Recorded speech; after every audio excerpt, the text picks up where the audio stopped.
मैं हूं किशोर अजवाणी, आप देख रहे हैं आज की ताजा खबर। नमस्कार, आपके साथ मैं हूं अर्पिता आर्या। एलएसी पर तनाव कम करने के लिए आज सुबह भारत और चीन के बीच बातचीत होगी। पूर्वी लद्दाख में एलएसी यानी लाइन ऑफ एक्चुअल कंट्रोल पर पिछले 1 महीने से चल रहे तनाव को खत्म करने के लिए कोर कमांडर स्तर की बैठक होगी और इसमें लेफ्टिनेंट जनरल रैंक के अधिकारी शिरकत करेंगे। हालांकि बैठक से पहले चीन ने अपने कमांडर को बदल दिया है। मीटिंग लद्दाख में चीन की और मोडलो बीपीएम यानी बॉर्डर पर्सनल मीटिंग पॉइंट पर होगी और ये भारत के चुशूल पॉइंट के ऑपोजिट है। इससे पहले सैन्य स्तर पर 3 बार बातचीत हो चुकी है। भारत और चीन के बीच सैन्य स्तर की बातचीत से पहले दोनों देशों के बीच राजनयिक स्तर पर बातचीत हुई, जिसमें दोनों देश अपने मतभेदों को शांतिपूर्ण चर्चा से हल करने पर सहमत हो गए। मतभेदों को विवाद में न बदलने, वैश्विक स्थिति में शांतिपूर्ण, स्थिर और संतुलित संबंध के लिए भारत और चीन में सहमति बनी है। इस बीच भारतीय राजदूत विक्रम मिश्रो ने भारत चीन संबंधों के द्विपक्षीय और क्षेत्रीय अंतर्राष्ट्रीय मसलों पर वीडियो कॉन्फ्रेंसिंग के जरिए चर्चा की है। चीन में शंघाई में मौजूद संस्थानों के जानकारों ने उन्होंने बातचीत की है। पश्चिम बंगाल के उत्तर 24 परगना में अम्फन तूफान में टूटे तटबंध की मरम्मत करने में इलाके के लोग जुट गए। वहां तटबंध के टूटने की वजह से चारों तरफ पानी ही पानी भर गया, जिससे उस इलाके में रहने वाले लोगों की परेशानी बढ़ गई। ऐसे में तूफान में टूटे तटबंध को दोबारा पहले जैसा बनाने का बीड़ा इन लोगों ने उठाया और इसके लिए वो एक नाव में सवार हो गए। इस नाव में उन्होंने मरम्मत करने का सामान भी रख लिया। ये लोग जैसे तैसे तटबंध तक पहुंचे। कोई हाथ में फावड़ा लिए दिखा तो कोई कीचड़ और पानी से बचते हुए वहां तक पहुंचा। तटबंध के टूटने के बाद पूरा इलाका पानी में समा गया। लोगों की झोपड़ियां पानी में डूबी दिखाई दी। वहां तक पहुंचने का रास्ता ही बंद नजर आया। कुछ महिलाएं पानी से बचने के लिए अपने सामान के साथ थोड़ी ऊंचाई पर बैठ गईं।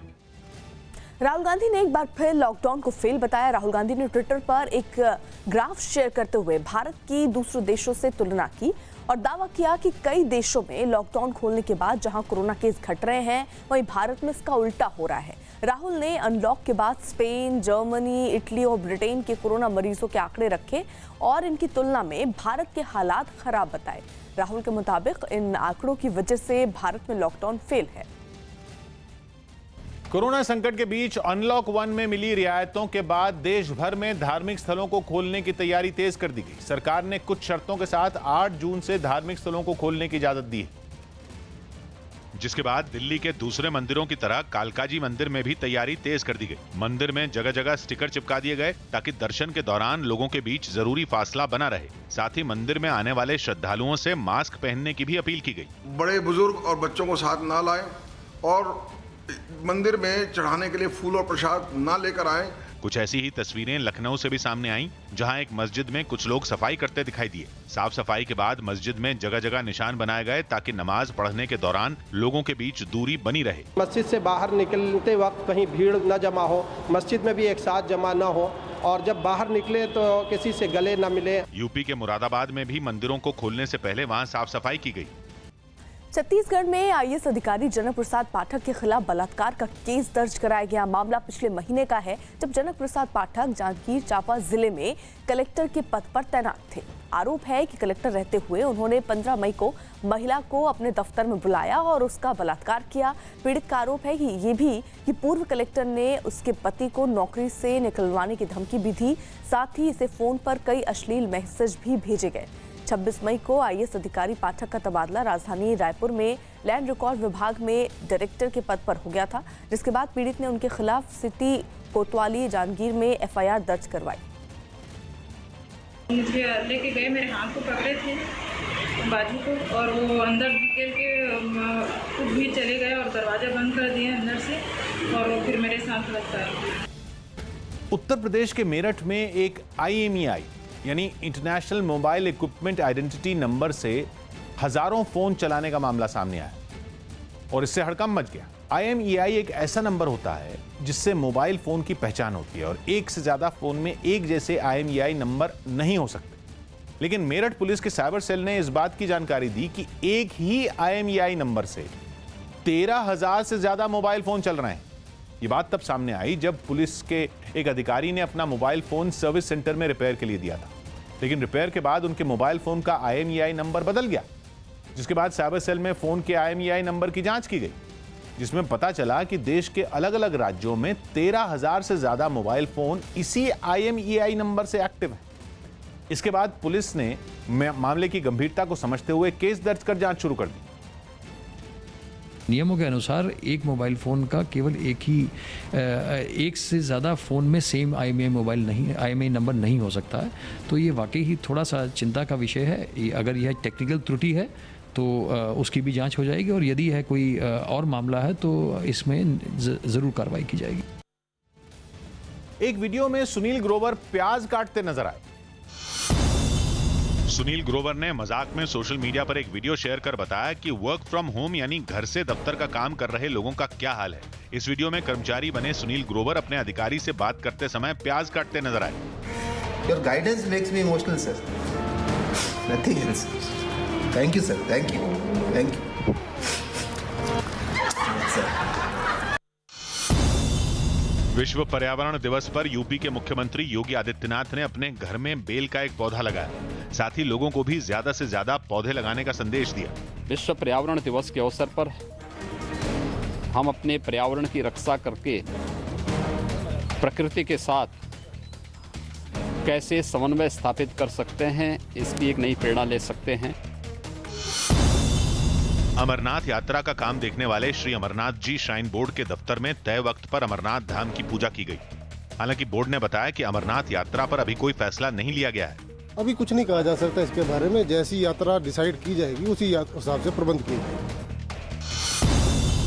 पश्चिम बंगाल के उत्तर और दक्षिण 24 परगना पहुंची केंद्र की एक टीम ने अम्फन तूफान से हुए नुकसान की जानकारी ली। केंद्र की इस टीम को राज्य के मेहमान का दर्जा देने पर बीजेपी ने तंज कसा कि इस बार ममता सरकार ने पैसे लेने के लिए ऐसा किया, जबकि कोरोना वायरस के समय आई टीम पर राज्य सरकार ने अपनी आपत्ति जताई थी। सिर्फ ये सरकार पैसा पहचानते हैं और कुछ नहीं पहचानते हैं, ये स्पष्ट दिखाई दे रहा है। मध्य प्रदेश में बारिश में हुई अनाज की बर्बादी पर सियासी हंगामा मच गया। राज्य के कई जिलों में सरकारी गोदामों में रखा गेहूं बारिश के पानी में भीगकर बर्बाद हो गया, जिसकी अलग अलग जिलों से तस्वीरें सामने आईं। मध्य प्रदेश की व्यापारिक राजधानी कहे जाने वाले इंदौर के सरकारी गोदाम अब तक तालाब बने हुए हैं। कुछ महिलाओं को हाथों में पानी भरकर बाल्टी में भरने के लिए लगाया गया, लेकिन बर्बाद हो चुका अनाज इससे ठीक नहीं हो सकता। राज्य सरकार ने किसानों से रिकॉर्ड गेहूं खरीदने का दावा किया और खरीदा हुआ गेहूं खुले आसमान के नीचे बर्बाद होने के लिए छोड़ दिया गया। गेहूं खरीदने के बाद फूड कॉर्पोरेशन ऑफ इंडिया के गोदामों में पहुंचाया जाना था, लेकिन इसके लिए कार्रवाई तूफान के आने से पहले शुरू नहीं हो पाई। ट्रांसपोर्ट की व्यवस्था में थोड़ी गड़बड़ा गई। टाइम पे उनको क्या कम समय में मिला और माल ज्यादा खरीदने में आया है, इसलिए उनको ट्रांसपोर्टिंग कर नहीं पाए। सतना के सरकारी गोदाम का हाल भी ऐसा ही दिखा। गोदाम में दूर दूर तक रखी गेहूं की बोरियां दिखी, जिनके तले में पानी जमा है। बोरियों में रखा गेहूं भी खाने लायक नहीं बचा। सतना में तो सरकारी गोदाम में ही सड़ रहे अनाज को जानवर खाते दिखे। अनाज की ऐसी बेकदरी देश में तब दिखी जब लॉकडाउन के कारण लाखों परिवारों के सामने खाने का संकट है। मीडिया में आई बदहाली की खबरों के बाद एसडीएम गोदाम का मुआयना करने पहुंचे। उन्होंने गेहूं को हाथ में लेकर और फिर खाकर भी देखा, लेकिन उन्हें मानना पड़ा कि अनाज लापरवाही की भेंट चढ़ गया है। लोगों ने लगातार जो है लापरवाही बरती और ये अकस्मात जो बारिश हुई उससे काफ़ी गेहूं के क्षति की संभावना है। और ये हालत तब हुई जब मध्य प्रदेश को तूफान के आने की चेतावनी 4 दिन से दी जा रही थी। वैसे भी राज्य में मानसून के पहुंचने का वक्त अमूमन 15 जून के आसपास ही होता है, और उससे हफ्ते 10 दिन पहले प्री मानसून की बारिश हो जाती है। यानी अगर तूफान न भी आता तो भी बर्बादी की संभावना पूरी थी। रायसेन के गोदामों में बारिश बीतने के बाद भी दूर दूर तक गेहूं की बोरियां पानी के बीच पड़ी हैं। बर्बाद हो चुका ये अनाज राज्य के किसानों की साल भर की खून पसीने की मेहनत थी। इसीलिए शिवराज सरकार विपक्ष के निशाने पर है। जो आपने अनाज खरीद लिया सरकारी गोदामों के बाहर पड़ा है, जो अनाज सरकारी संपत्ति है वो सड़ रहा है। गजब का मैनेजमेंट है आपका शिवराज सिंह जी। जब से आप आए हो इस प्रदेश के लिए पनौती साबित हो रहे हो। लेकिन राज्य में सरकार चला रही बीजेपी की दलील है कि कुल खरीदे हुए गेहूं का आधा प्रतिशत भी बर्बाद नहीं हुआ। जितना कुल मिलाकर उपार्जन हुआ है उसमें 0.5% भी निसर्ग के कारण जो अचानक अनायास आया है नुकसान वैसा नहीं हुआ। हालांकि किसानों से गेहूं खरीदने का काम राज्य में अब भी पूरा होना बाकी है। उज्जैन के महाकाल मंदिर में आने वाले श्रद्धालुओं के लिए नियम बदलने के साथ ही उसे खोलने की तैयारियां भी तेज कर दी गई। 12 ज्योतिर्लिंगों में एक महाकाल मंदिर को नए दिशा निर्देश के साथ 8 जून से श्रद्धालुओं के लिए खोल दिया जाएगा, जिसके लिए मंदिर में साफ सफाई का काम शुरू कर दिया गया। एक आदमी मंदिर परिसर में लोगों के बैठने के लिए बनाई गई जगह को साफ करता दिखा, जबकि 2 महिलाएं मंदिर की सीढ़ियां साफ करती नजर आईं। जो भी निर्देश है राज्य शासन और केंद्र शासन, उसको मानते हुए दर्शन व्यवस्था। मंदिर खुलने के बाद भीड़ को संभालने के लिए वहां काम करने वाले कर्मचारियों को भी कुछ जरूरी सावधानियां बरतने की जानकारी दी गई। और महाकाल मंदिर को खोलने से पहले नए दिशा निर्देश भी जारी किए गए। नए नियमों के मुताबिक रोजाना 1000 भक्तों को ही महाकाल के दर्शन करने की इजाजत होगी और इसके लिए भक्तों को एक दिन पहले रजिस्ट्रेशन करवाना जरूरी होगा। लेकिन मंदिर में होने वाली भस्म आरती में श्रद्धालु शामिल नहीं हो पाएंगे। साथ ही सभी लोगों को मास्क पहनने के साथ सोशल डिस्टेंसिंग का भी ध्यान रखना होगा। इसके अलावा मंदिर की तरफ से श्रद्धालुओं को प्रसाद भी नहीं दिया जाएगा। दक्षिण अमेरिकी देश पेरू की राजधानी लीमा में कोरोना की बीमारी से मरने वाले मरीजों की संख्या बढ़ने से अब वहां ताबूतों की मांग काफी बढ़ गई। पेरू में अब तक 1,78,000 से ज्यादा लोग कोरोना की चपेट में आ चुके हैं, जबकि 4,500 से ज्यादा लोगों की अब तक इस खतरनाक बीमारी से वहां मौत हो चुकी, जिसके बाद शवों के अंतिम संस्कार के लिए अब वहां पर ताबूतों की मांग बढ़ गई, जिसे देखते हुए ताबूत बनाने वाली कई कंपनियों ने इन्हें बनाने का काम तेज कर दिया। कंपनी के कर्मचारी दिन रात इस काम को पूरा करने में जुटे नजर आए। इस दौरान वो कोरोना से बचाव के लिए सावधानियां बरतते भी दिखे और तय दूरी पर ही मास्क पहनकर काम करते नजर आए। बताया गया कि अस्पतालों में कोरोना मरीजों की मौत का आंकड़ा बढ़ने से वहाँ पर ताबूतों की मांग भी पहले से 2.5 गुना बढ़ गई है। Semanal 50 o 100, no, semanal estamos haciendo 200, 250. अभिनेता सोनू सूद ने झांसी पुलिस के वीडियो के जरिए कोरोना से सबकी सुरक्षा में मदद की अपील की। वीडियो में महिला कांस्टेबल और एनसीसी कैडेट ने कोरोना से बचने के लिए सुरक्षा उपाय बताए हैं। मैं आपके पास एक छोटा सा सवाल लेकर आया कि हमारे सबसे बड़े कोरोना वॉरियर्स कौन है? पुलिस कर्मचारी, सफाई कर्मचारी या फिर डॉक्टर्स? सवाल मुश्किल नहीं है। मेरे हिसाब से हमारे सबसे बड़े कोरोना वॉरियर्स हैं हमारे सभी भारतीय, जो अपने और अपने परिवार वालों का खास ध्यान रखते हैं। कुछ लोग बाहर जाकर युद्ध लड़ते हैं और कुछ घर पर रहकर। तो मेरी आपसे गुजारिश है कि उत्तर प्रदेश पुलिस और झांसी की पुलिस के दिए हुए इस मैसेज को ध्यान से सुनें। इस मैसेज पर अमल करने से आप अपने परिवार वालों को सुरक्षित रख सकते हैं और कोरोना की इस जंग में जरूर जीत सकते हैं। पश्चिम बंगाल के हावड़ा में बीजेपी और टीएमसी कार्यकर्ताओं के बीच झड़प हो गई, जिसके बाद पुलिस को हालात संभालने के लिए लाठीचार्ज करना पड़ा। घटना तब हुई जब शराब पीने की बात पर दोनों पार्टियों के कार्यकर्ताओं के बीच विवाद हो गया। लेकिन हालात तब बिगड़ने लगे जब टीएमसी और बीजेपी के कार्यकर्ता थाने के सामने आपस में भिड़ गए। पहले तो पुलिस ने उन्हें अलग करने की कोशिश की, लेकिन जब हालात हाथ से निकलने लगे तो पुलिस ने उन पर लाठीचार्ज कर दिया, जिससे वहां भगदड़ मच गई। पुलिस के जवान बवाल कर रहे लोगों को खदेड़ खदेड़ कर पीटते दिखाई दिए, जबकि कई लोग पुलिस की लाठियों से बचने के लिए इधर उधर भागते नजर आए। लाठीचार्ज की इस घटना से पहले दोनों पार्टियों के कार्यकर्ता थाने के सामने बवाल करते दिखे। बात तब बिगड़नी शुरू हुई जब बीजेपी के कार्यकर्ताओं ने नारेबाजी शुरू कर दी।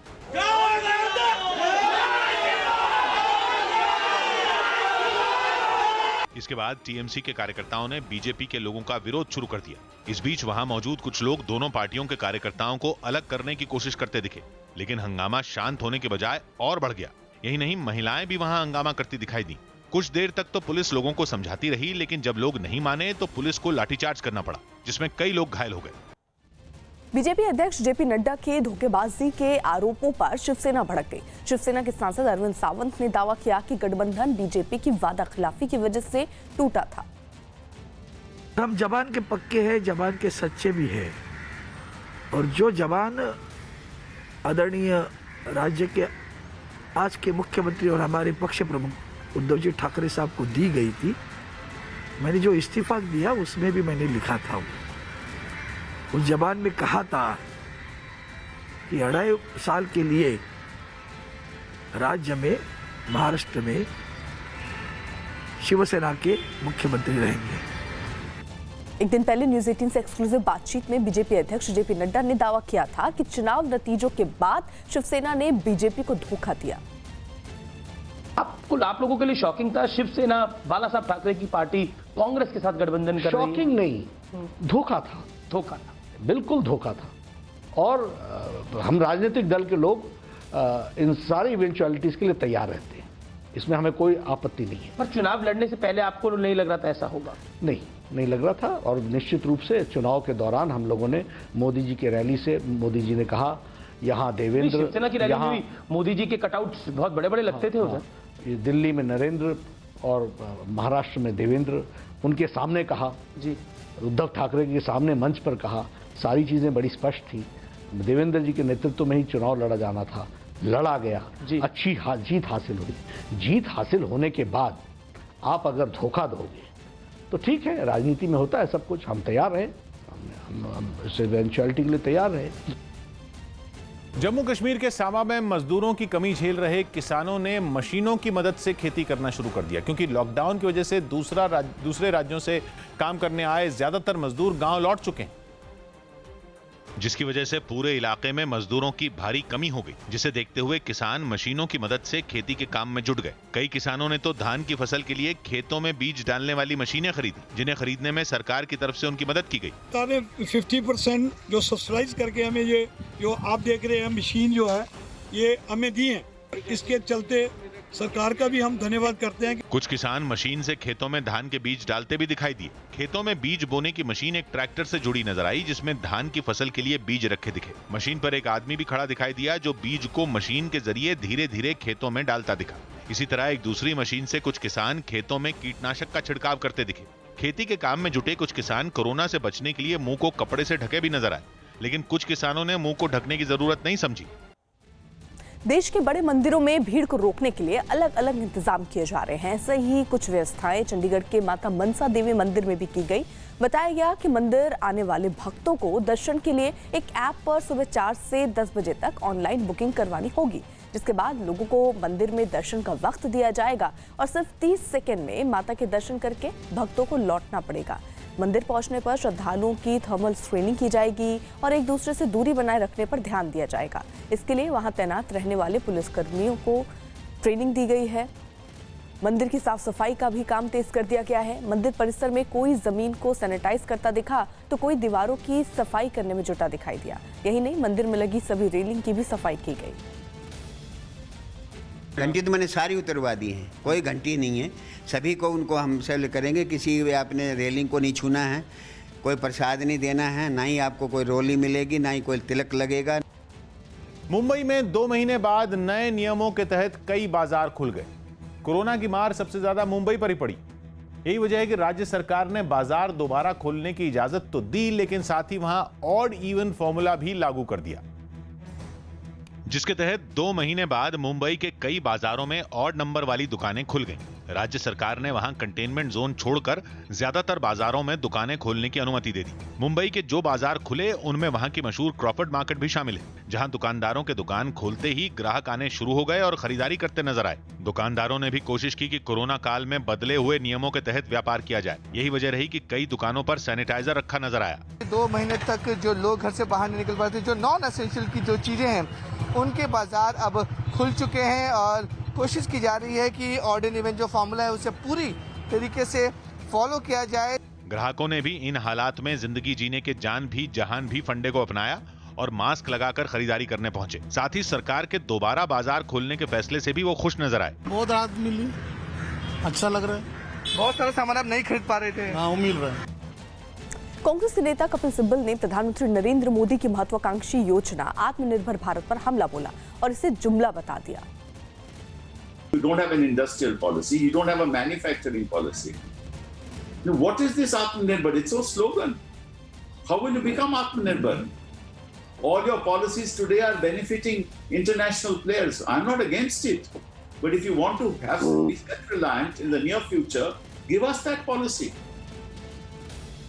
कोरोना का असर केंद्र की नई योजनाओं पर भी दिखना शुरू हो गया है। वित्त मंत्रालय ने अपने नए आदेश में साफ किया है कि अलग अलग मंत्रालयों और विभागों की तरफ से मंजूर की गई नई योजनाएं वित्त वर्ष 2020-21 में शुरू नहीं होंगी। मतलब मार्च 2021 तक नई योजनाओं पर सरकार ने रोक लगा दी है। यह आदेश उन योजनाओं पर भी लागू होगा जिनके लिए वित्त मंत्रालय के व्यय विभाग, जिसे खर्च विभाग भी कहते हैं, उसने मंजूरी दे रखी है।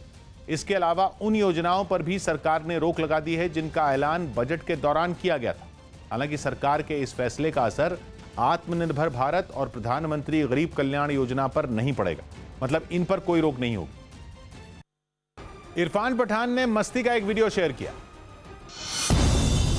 इरफान पठान ने घर में कुत्तों के बच्चों के साथ मस्ती का एक वीडियो सोशल मीडिया पर शेयर किया और इन्हें अपना सच्चा दोस्त बताया।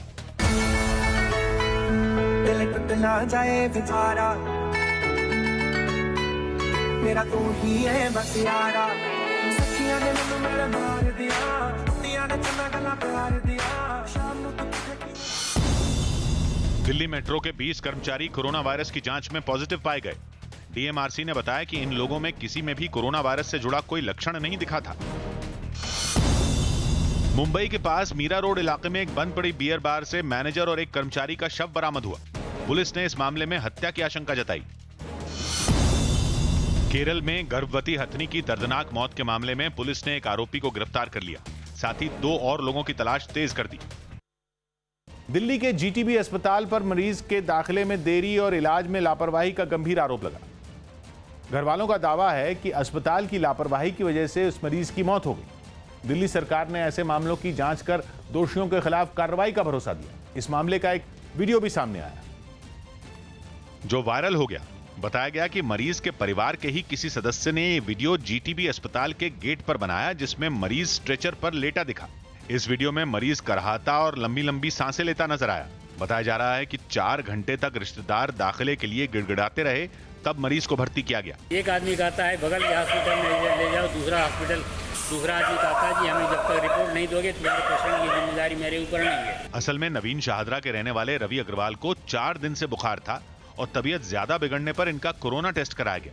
टेस्ट कराने के कुछ ही घंटे बाद उन्हें सांस लेने में दिक्कत हुई तो घर वाले जीटीबी अस्पताल पहुंच गए। पेशेंट की हालत ऐसी है कि वो उसको सांस लेने में प्रॉब्लम हो रही है, उनके मुंह से झाग निकल रहा है, बेहोश है, वो खड़े होने की हालत में नहीं है, पर यहाँ पे भी मरने की हालत में छोड़ दिया पेशेंट को। मरीज की मौत के बाद दिल्ली सरकार ने ऐसे मामलों में सख्ती का भरोसा दिया। सारी घटनाओं पर भी सरकार नजर रखे हुए कि अगर इस तरह की घटना कोई हो रही है तो वो क्यों हो रही है और उस पर जो लोग भी दोषी हैं उसके खिलाफ सख्त कार्रवाई भी की जा रही है। पटना के बड़े मंदिरों में भी भीड़ से निपटने के लिए कई व्यवस्थाएं की गई। वहां के महावीर मंदिर में भक्तों के दर्शन के लिए अल्फाबेट फॉर्मूला निकाला गया, जिसके तहत मंगलवार को दोपहर 1 बजे से 2 बजे तक ABCDE अक्षर से शुरू होने वाले नाम के लोगों को एंट्री दी जाएगी। इसी तरह हर घंटे बाद आगे के 5 अक्षरों के नाम के लोग मंदिर में दर्शन कर सकेंगे। ठीक यही फार्मूला हफ्ते भर चलेगा, यानी सोमवार को ABCDE अक्षर से शुरू होने वाले नाम के लोग मंदिर में दर्शन करने के लिए आ सकेंगे और अगले 5 अक्षर उसके अगले दिन। इसके साथ ही दर्शन से पहले भक्त अपने हाथों को सैनिटाइज करके अंदर जाएं। इसके लिए वहां एक सैनिटाइजर मशीन लगवाई गई। यही नहीं, फर्श पर कुछ फासले पर नीले और पीले निशान भी बनाए गए। हम अभी मौजूद हैं पटना के हनुमान मंदिर में। तस्वीरों में आप साफ तौर पर देख सकते हैं तैयारियां की गई है।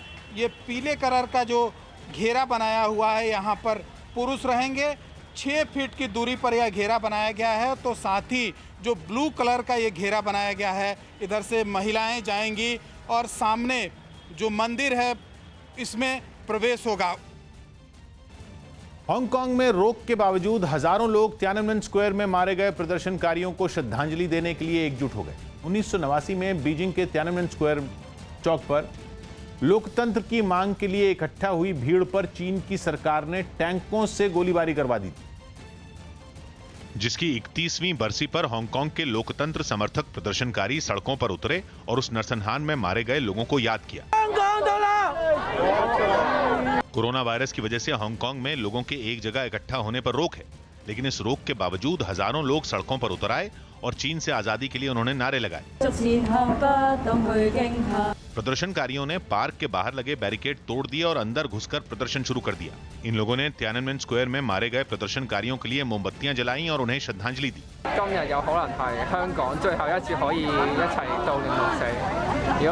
लोकतंत्र समर्थक प्रदर्शनकारियों ने चीन के विवादित नेशनल सिक्योरिटी बिल का भी विरोध किया।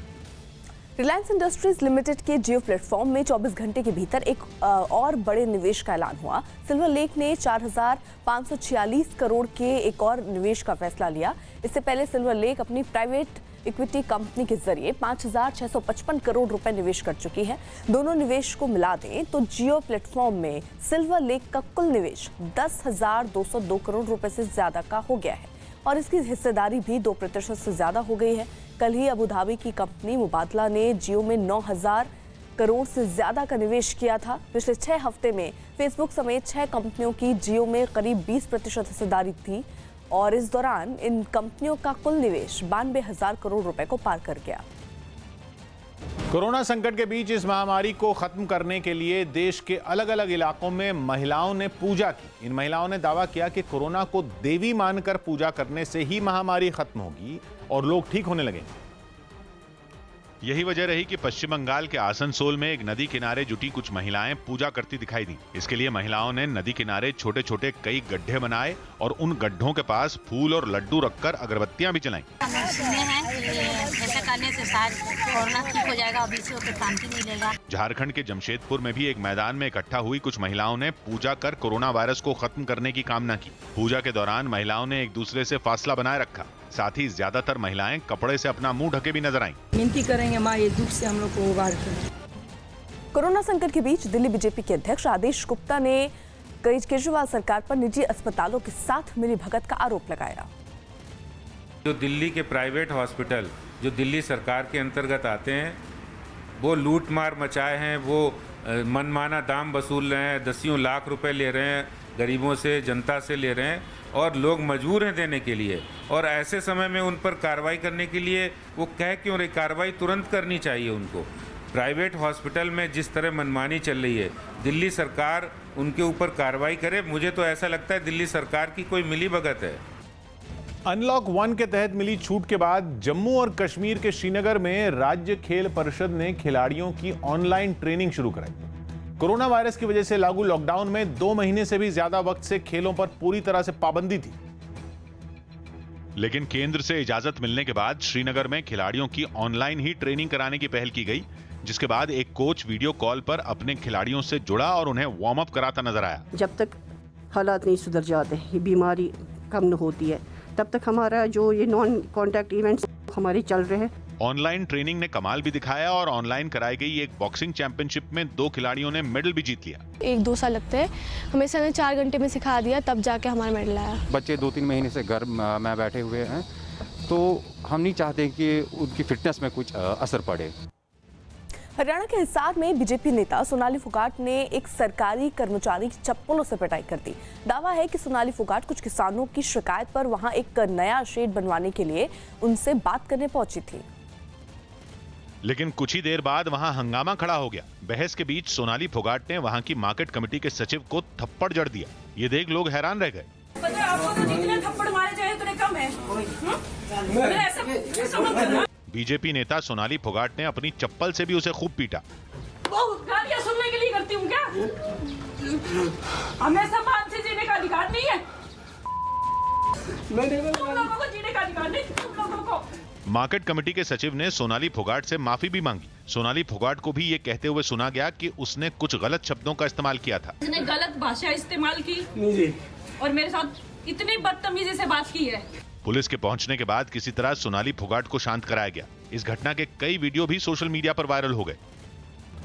ऑस्ट्रेलिया की राजधानी कैनबरा में जॉर्ज फ्लॉयड की मौत और रंगभेद के खिलाफ सैकड़ों लोगों ने प्रदर्शन किया। हालांकि सरकार ने लोगों से कोरोना के खतरे को देखते हुए बाहर न निकलने की अपील की थी, लेकिन इसके बावजूद सैकड़ों लोग सड़कों पर उतर आए। उन्होंने रंगभेद के खिलाफ एक रैली निकाली जो कई इलाकों से होकर संसद तक पहुंची।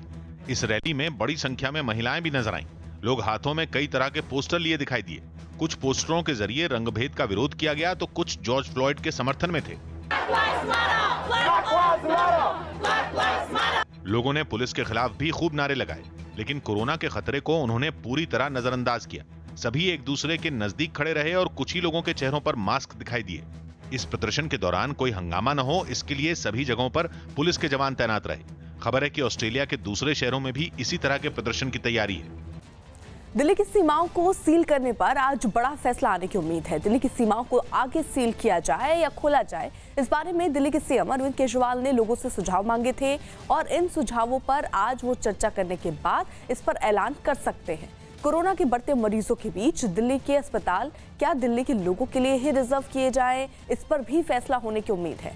इस बारे में भी लोगों से राय मांगी गई थी। जानकारी के मुताबिक करीब 7.5 लाख लोगों ने अपने सुझाव भेजे हैं, जिसमें 7 लाख सुझाव व्हाट्सएप पर आए हैं। इसके अलावा ईमेल और फोन से कॉल करके भी लोगों ने अपनी राय दी है।